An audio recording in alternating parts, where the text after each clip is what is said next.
Okay, that's our valves all cleaned up and inspected. They all look pretty good, other than the little things there, little marks that are up around the keeper groove. They're all good. The valve faces all look good on all 8 valves. Tips look good. They're decarbonized. Uh, just got to finish cleaning up the cylinder head, and I'll do that in another video once I get it cleaned up completely and show you how to cut the valve guides for the positive lock seals on here. And it probably wouldn't hurt for you to take I've already checked the valve springs on these things. Probably wouldn't hurt you to take a square and check the valve springs. You just give them a good inspection, make sure they're not leaning over to one side really bad. If you have a spring tester, you probably want to test them. I don't know what the poundage is supposed to be on these things, but I'm sure it's available in the manual. I don't remember that stuff off of everything I've ever had apart right off the top of my head.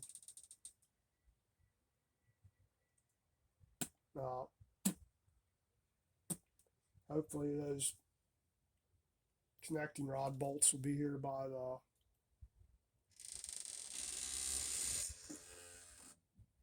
first week of December there, probably December 1st or 2nd is what they said, somewhere in there. So we can get the bottom end bolted back together. What a fiasco that was. I know the rod bolts were over tightened. Hell, it took over 100 foot-pounds to break them loose.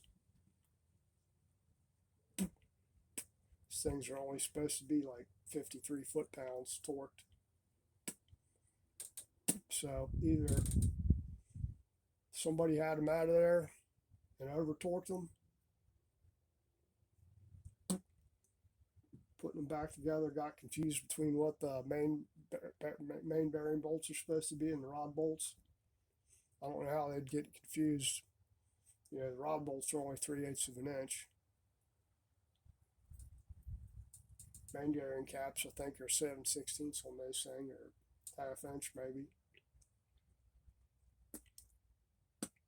So that's a hell of a lot of torque on a little teeny 3/8 bolt.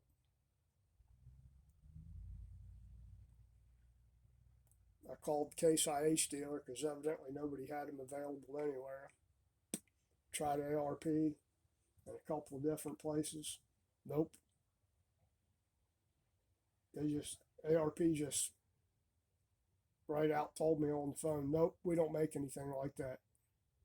And then hung up. Kind of pissed me off. Called 3 different Case IH dealers. They still make the bolt. They called something else, but they were $81 a piece for a rod bolt. That doesn't include the nuts. So basically it would have had $800 in rod bolts. Which truthfully, if I had to replace them, I would probably just done the rods too.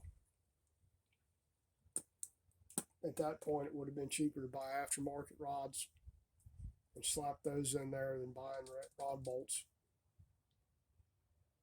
But that's another story. All right, we're good to go here. Time to go make some sweet potato pie. It is Thanksgiving Day. We've got everything prepped. My son had to work today. He won't be home till probably 5 o'clock. So I already cooked collards this morning. Ham's ready.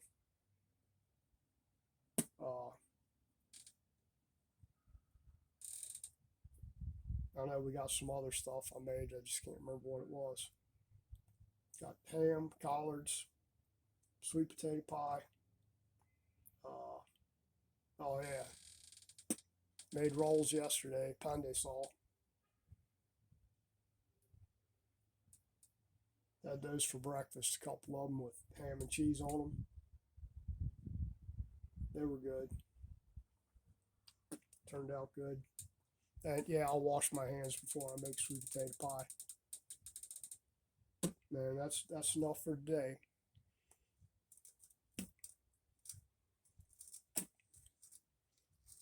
Probably get that started. Go take sweet potatoes out of the oven. I already cooked those. I just gotta let them cool off, peel them, and then make the stuff for the pie. We'll be good to go.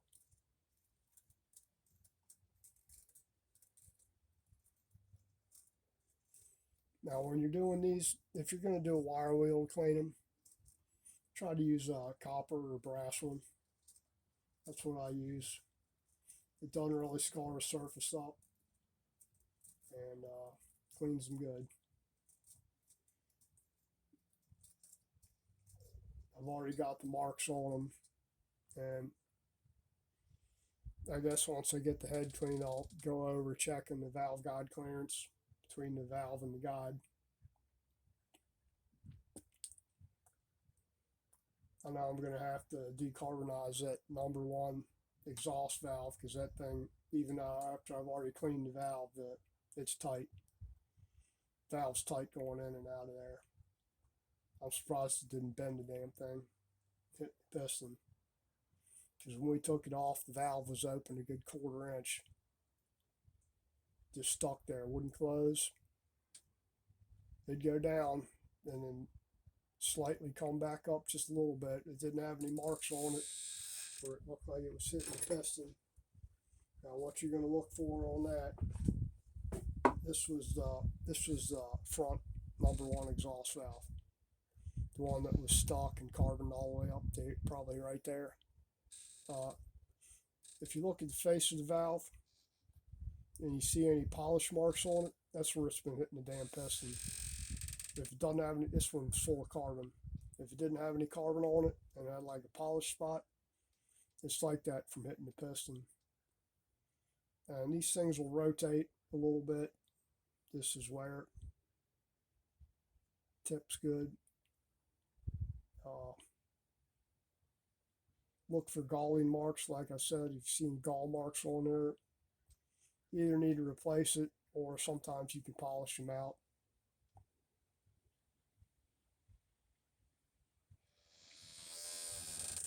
The truth is, this lady ain't going to drive this tractor much. She just wanted it going. This is the one that the pistons were stuck in. I'm kind of surprised that everything looks really good inside. As far as other than this one valve being stuck. Liquid tested the valves before I took it apart, and all of them look good except for this number one cylinder, which I knew this one was stuck open. But even the intake there, it was holding it. And all you're going to do for a liquid test with the valves in there, put some Varsol or mineral spirits or something down the port, and just look and see if it's coming out past the valve. It should do, I think I'll do a test on these since I don't have a vacuum tester anymore, and I've always done it. Was after you're done cleaning it and you reseated the valve, just pop the valve in and out a couple of times, hold it with your finger, and pour some Varsol down the port. And just with finger pressure, I mean, they're not really jamming on it, just kind of holding it with your finger. Give it a 5-second test. If it leaks any fluid out past the valve and the seat in 5 seconds, it's not seating good. And some of them, I'll do them 10 seconds. Give them a 10-second test. Means they're sealing really good. And and this with no valve spring on. That's just holding it like that with finger pressure. You know, your typical, these are just single valve springs, but that's just a single valve spring. Your single valve spring pressure, that one's still good to see that stuck in there. Even that's a single spring, that thing's going to be at least probably 50, 60 pounds of pressure, so a hell of a lot more than you're holding it with your finger pressure. And when you're checking these, just do it on a flat surface if you got a stone, and take your L block and hold up against it and just see if it's straight. If it's got just simulate here. Just say that's your L block, your 90 degree. Stick the valve spring down, hold that on the ground there, and it should be up against the spring. If it's leaning like that, or the other way, if it's leaning like that, the spring's off. Another thing, if you notice on this,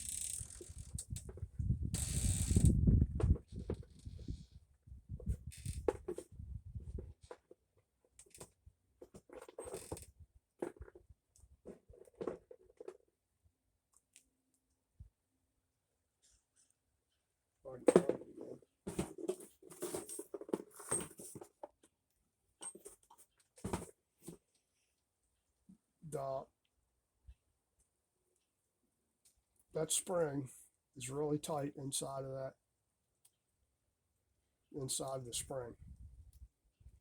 So what it's doing is it's rubbing on this spring, and that's what's lifting it up and down. The new valve seals, they're not even close to this thing. They have good clearance all the way around them, which is what you want. And we'll go over that when I show you the tool and how to use it.